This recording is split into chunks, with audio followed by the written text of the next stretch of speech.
Right, so it is day 122, I think, of my attempt to plant a tree every single day, and let's get on with it.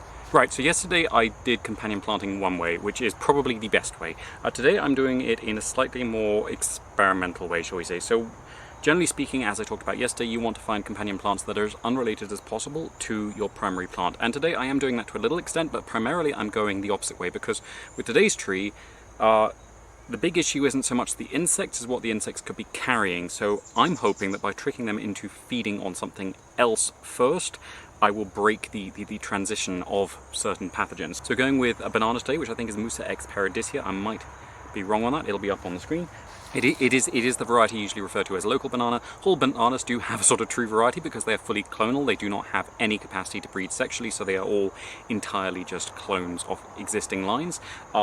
Because bananas cannot produce seeds, they are sterile, but this is the sort of variety called local banana generally here. It is just a small, slightly curved, quite sweet, springy fleshed banana that is generally better at keeping longer and on bumpier roads than the sort of Cavendish types like the Williams, which is now common in supermarkets. So bananas can often contract a disease called bunchy top, which is a really problematic one because it tends to wipe out entire stands, and because bananas are all clonal, they don't have much genetic variation, which means the chances of finding resistance is quite low. There are a couple of strains that show partial resistance, but I don't have access to those here as far as I know, unless this one secretly is. But that is transmitted usually by sap-sucking insects, which are usually tended by ants. Now, generally speaking, the obvious solution to that would be to make sure you isolate the banana from any possibility of those sap-sucking insects getting here. Unfortunately, some of the insects that can transmit that have quite a wide range of hosts.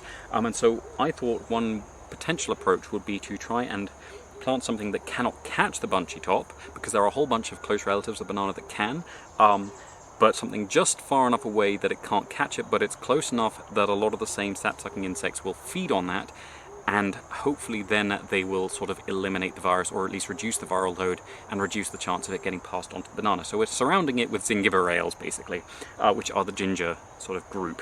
So we're going with a standard Alpinia zarambit, which is the shell ginger, which I've planted a couple of times already.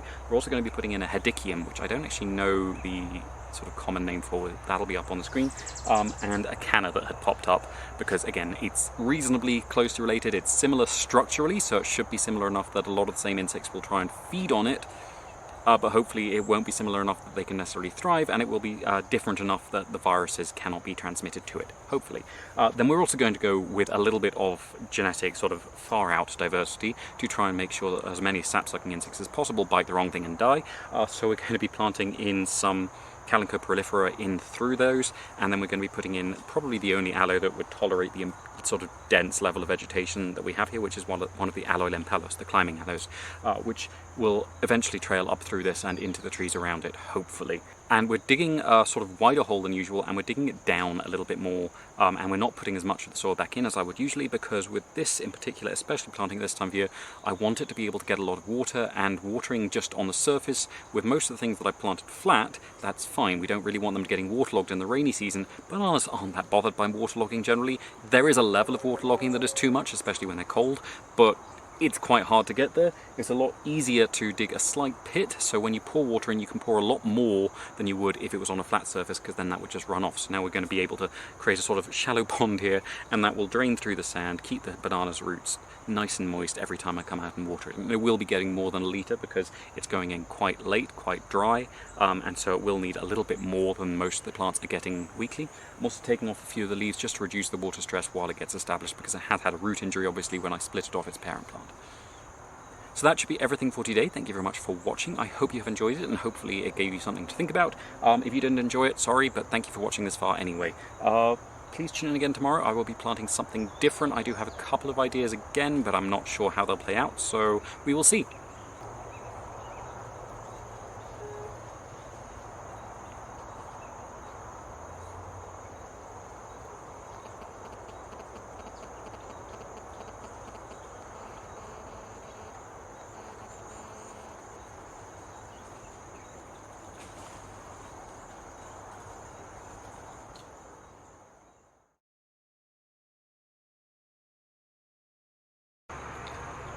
There is an argument to be made that this little section is not safe for work because our little friend here has just been doing, yep, there he goes again, been basically our little friend here is doing basically the monkey equivalent of quite a rude gesture there, with a certain part of his anatomy that I'm not going to say on YouTube. But yeah, so that is something that the Malbrooks and other vervets will do when they are politely suggesting you go away before they start throwing things that we're also not going to be mentioning on YouTube. But he's quite enjoying an overripe guava there, so I'm not complaining, because they overfruit, so it's quite good to have something eating a few of them.